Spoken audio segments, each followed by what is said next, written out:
Oke, halo. Sekarang aku akan coba mengerjakan soal yang sama, tapi pendekatan 2. Pendekatan 2 itu pakai rumus. Ya.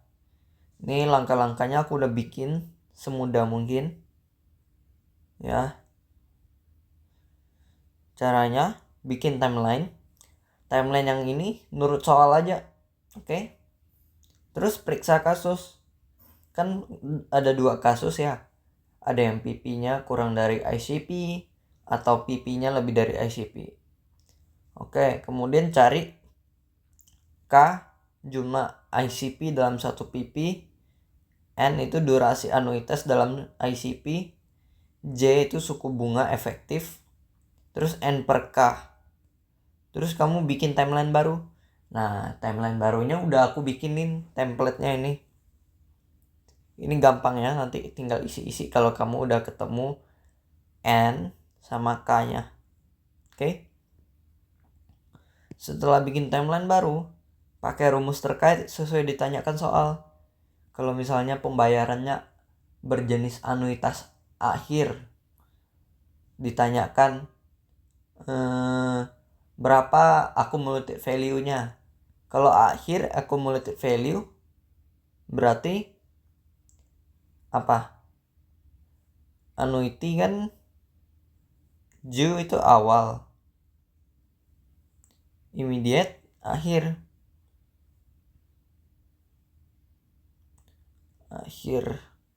Nah, karena tadi aku bilang soalnya anuitas pembayarannya akhir, ditanya accumulated value, maka rumusnya yang kita pakai adalah ini. Itu misalnya, oke? Gitu. Mungkin nggak usah dihapus ya. Oke, ini ada soalnya ya. Coba, ada 2 jenis pembayaran. $100 untuk 2 tahun pertama. Nah, bayarnya kuartal. Ini juga kuartal untuk 2 tahun berikutnya. Berarti pembayaran secara totalnya PP-nya ada 4 tahun. 4 tahun ada 2 periode, berarti yang periode pertama $100 berarti ya. $100 2 tahun, $200 2 tahun sisanya, oke? Berarti ada 2, kita hitung ini. Berarti ada 2 kasus. Maksudnya kasus pertama, kasus kedua, oke? Terus kita lihat ICP-nya. ICP-nya bunga 12% convertible monthly. Convertible monthly artinya ini. Artinya itu belum efektif. Notasi biasa ditulis ini ya. Kan dan aku udah bikinkan ini. Nih.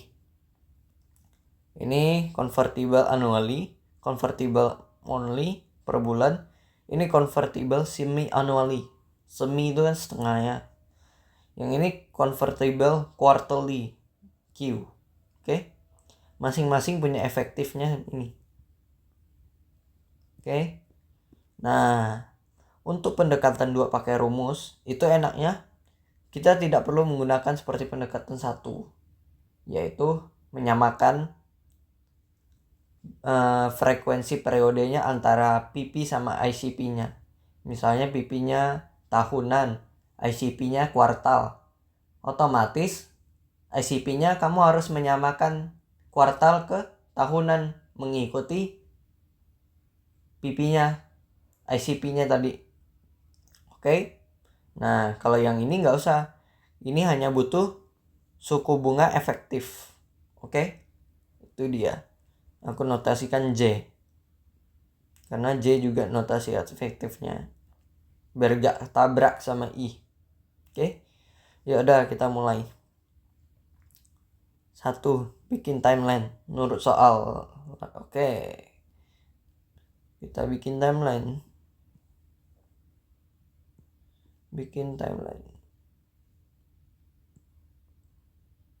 Menurut soal. Oke. Berarti ada 2 kasus ya. $100 2 tahun pertama, $2 $200 untuk tahun berikutnya. Oke. Secara kuartal berarti 3 bulan. Oke. Ini bulan ketiga, bulan ke-6, bulan ke-9, bulan ke-12, atau artinya udah 1 tahun. Ini $100, $100, $100. Sebenarnya di sini bulan ke-9 udah dianggap setahun. Kenapa? Karena udah bayar 4 kali kan. Tapi karena dia $100-nya 2 tahun, ya udah lanjut lagi. Sebanyak 8 ya berarti. 2, 3, 4. Masuk tahun kedua. $100. Iya kan? Ini tuh udah dianggap 2 tahun ya. Karena pembayarannya udah dilakukan sebanyak 8. Karena 1 tahun kan itu terdiri dari 4 kuartal ya. Nah ini udah 4 nih. Udah 2 tahun. Walaupun belum masuk apa tuh namanya, masuk tahun kedua. Ini kenapa? Karena dia bayar di 2 tahun pertama. Itu dia. Oke. Yuk kita kedua masuk. Berarti $200 di sini. Sama ini. Aduh, kurang panjang. 2, 3, 200. Oke. Ini masuk tahun 3, 200. 2, 3, 200. Sama ya ini. Ini 4 gak ada duit ya. Tidak ada duit. Kenapa? Karena udah dianggap sudah membayar selama 2 tahun nih. Kan 8 kali ya. 1, 2, 3, 4, 5, 6, 8 ya. Ya. Begitu. Beres ya. Yang kedua, periksa ini kasus PP-nya kurang dari ICP atau PP-nya lebih dari ICP. Oke. Soal ini PP-nya apa? Jenis PP-nya apa? PP-nya kuartal.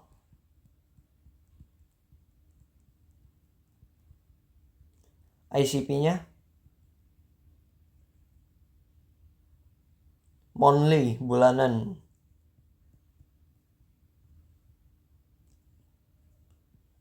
Oke, bawa ke tahun. Bawa tahun juga sama. Kalau kita bawa tahun, kita jadi bisa lebih jelas lihat siapa yang lebih sering melakukan pembayaran. Oke, kita masuk bawa tahun. Karena kuartal itu 3 bulan, berarti dalam 1 tahun ada berapa? Dalam 1 tahun ada 12 bulan. 1 kuartal itu 3 bulan. Berarti ada berapa kali dalam setahun pembayarannya? 4 kali ya. Nah yang ini bulanan. Bulanan ya 1 bulan. Dalam 1 tahun ada 12 bulan. Berarti ada berapa kali pembayaran untuk ICP-nya? ICP kan bunga ya. 12 kali. Nah otomatis ini kasus ICP yang PP-nya lebih besar ya kan. Oke, clear ya. Yang ketiga, cari K N J N per K. Oke, gampang nih. Ingat, coba lihat nih. K itu jumlah ICP dalam 1 PP. Oke, 1 PP. 1 PP itu apa? 1 PP.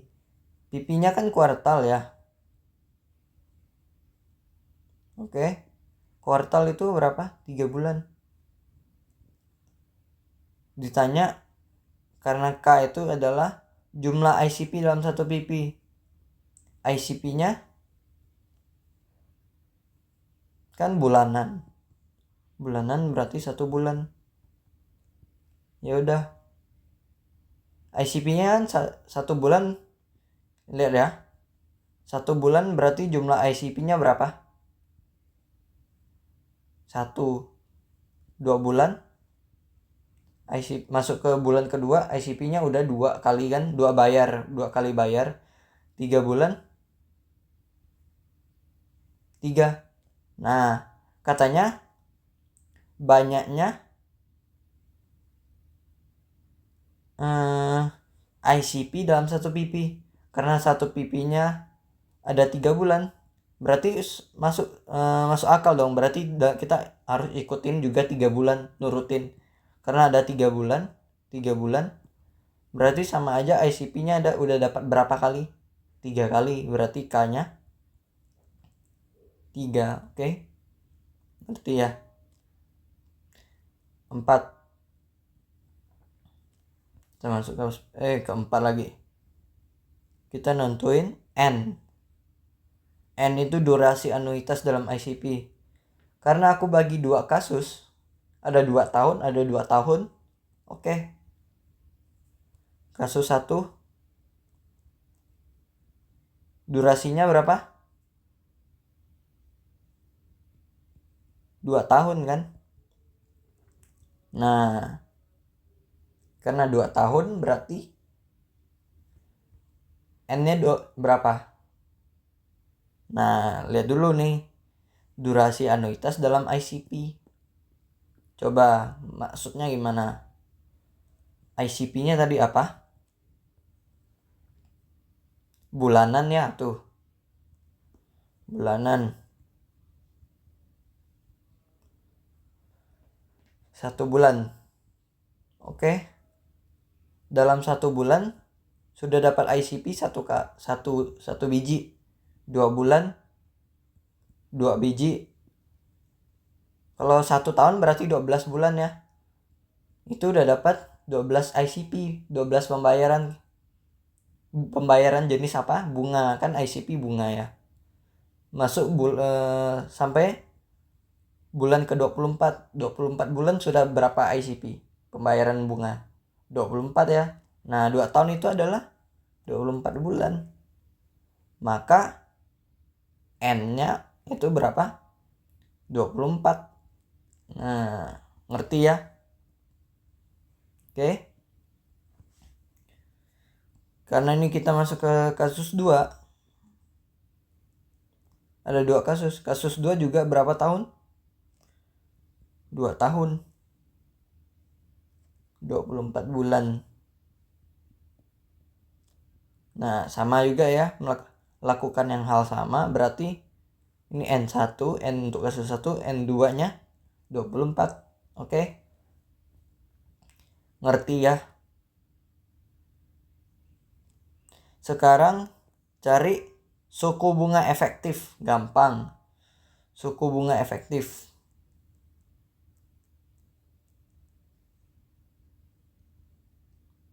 J. Suku bunga efektif J karena convertible monthly I12 itu adalah 12% per tahun. Kita lihat tabel. Suku bunga efektifnya adalah ini.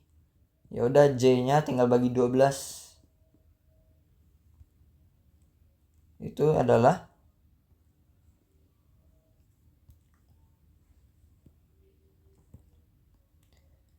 J I12/12.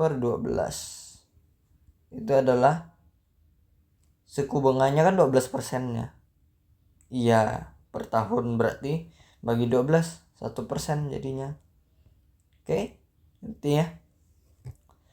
N per K, ya udah. N per K itu adalah jumlah pembayaran, berapa kali bayar. Oke. N per K gampang. Karena ada 2 kasus. N per K yang pertama, K-nya tetap konstan. 24 bagi 3 berapa? Kasus satunya 24 bagi 3 adalah 8. Kasus 2, N per K. N nya kan tadi 24 ya, 24 bagi 3 8 juga. Oke. Beres. Berarti dalam 2 tahun, dalam 2 tahun ini kan 2 tahun ya, kan ada 2 kasus. Mana ya, nih, dalam 2 tahun ada berapa pembayaran? PP nya ada 8, masing-masing 8. Oke, sekarang kita buat, kalau udah beres ini semua, ini beres, kita bikin timeline baru. Ikutin template ini ya.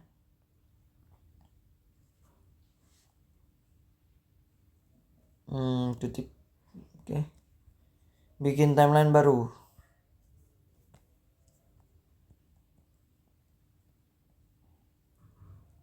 Nah, caranya gimana? Gampang. Karena ada 2 kasus. Kasus pertama $100, $200 untuk 2 tahun pertama, 2 tahun kedua untuk selanjutnya ya. Oke. Ya udah, ini 0. Ini $100 ya kan? Pastinya. Kita bikin template ini yang sesuai ya dengan ini. Oke, kasus pertama kan ikutin ini templatenya. Kayaknya 3 ya. 3 sampai dengan N-nya itu berapa?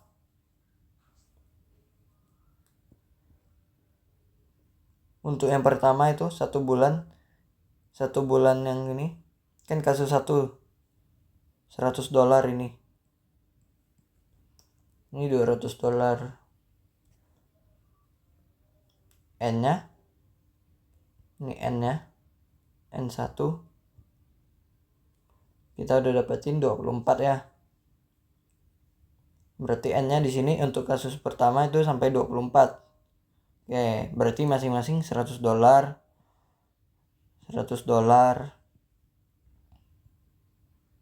Di sini juga $100 ya. Oke, ngerti gak sampai sini? Nah, karena ada 2 kasus, kita sambungin lagi yang untuk kasus kedua. Tentunya itu tambah 3 kan? 27. Oke. $200 sampai N. N yang selanjutnya itu juga jumlahnya 24. Tapi kan ada, kita menyambungkan dari yang belakang. Berarti otomatis di sini 48, oke? Ngerti kan? $200, oke? Nah, gitu caranya. Ini timeline 1 kasus sebenarnya. Cuman kita ada 2 kasus, kita jumlahkan 2 ini. 2 batang lah pokoknya. Sebenarnya soalnya. Ngerti kan? Oke, udah selesai bikin timeline baru. Pakai rumus terkait sesuai dengan ditanyakan soal. Oke, gampang. Kita jawab soal.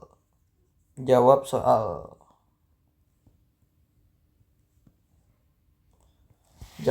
gampang ya. Kita lihat.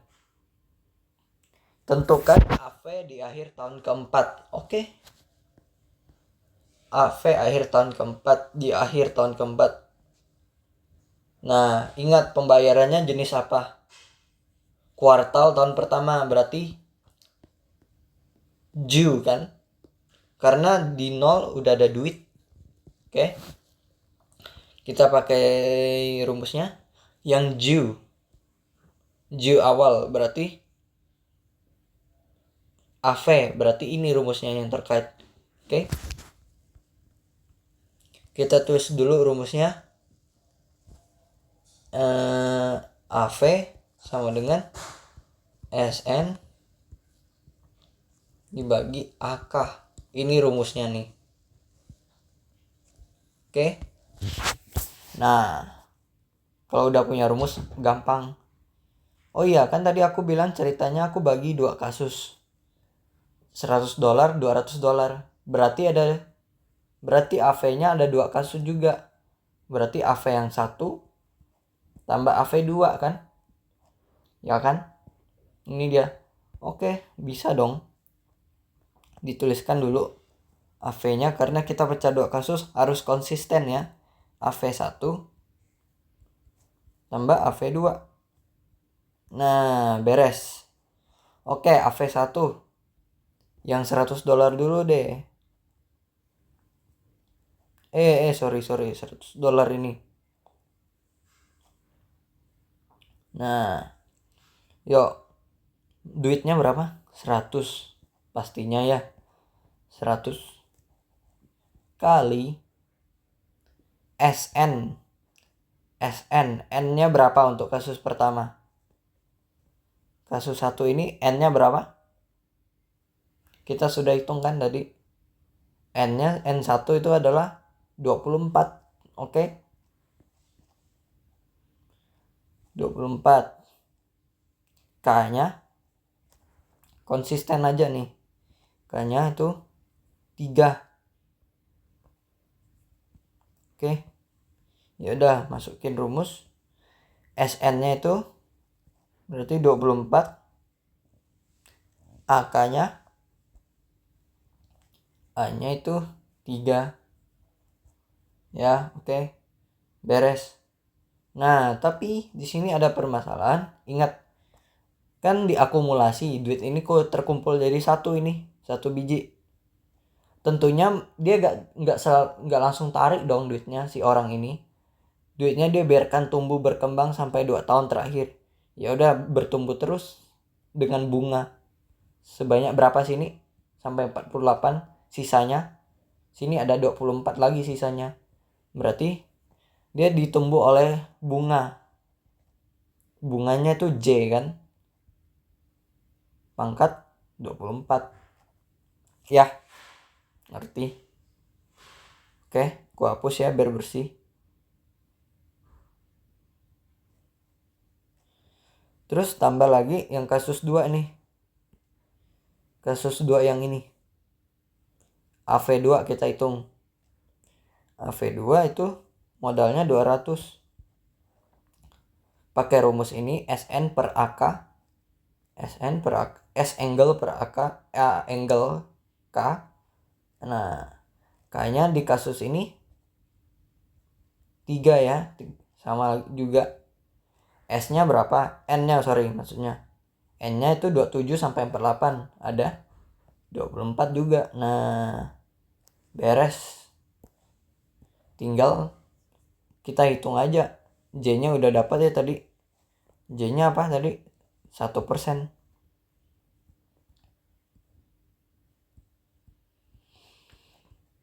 Tambah J 24 tambah J-nya itu 1%. 200 S 24 per A3 angle 3. Oke. Nah, ini dia modelnya. Ini adalah cara pendekatan kedua. Beres ya. Ini sisanya soal perhitungan aja, masukin rumus. Oke. Jadi gitu, lebih mudah ya. Tidak perlu ngikutin apa-apa lagi. Tinggal kita udah punya tabel ini ya. Tergantung apa yang diminta oleh soal. Bikin timeline barunya tinggal nurutin ini. Sudah ada template yang disediakan. Ya udah, ini tinggal 3 plus K-nya 3 aja. Oke. Ini mah abaikan aja, kamu bisa tulis elipsis. Nih, kayak aku. Fokus N yang untuk kasus pertama adalah 24 tuh. Gampang jadinya bikin timeline. Sedangkan timeline lama juga gampang sih, tinggal nurutin soal aja ya. Makanya aku nurut soal. Oke. Beres. Sampai di situ dulu. Selanjutnya aku akan bahas contoh kasus yang tadi kan PP-nya kurang dari ICP. Sekarang PP-nya lebih gede dari ICP, oke?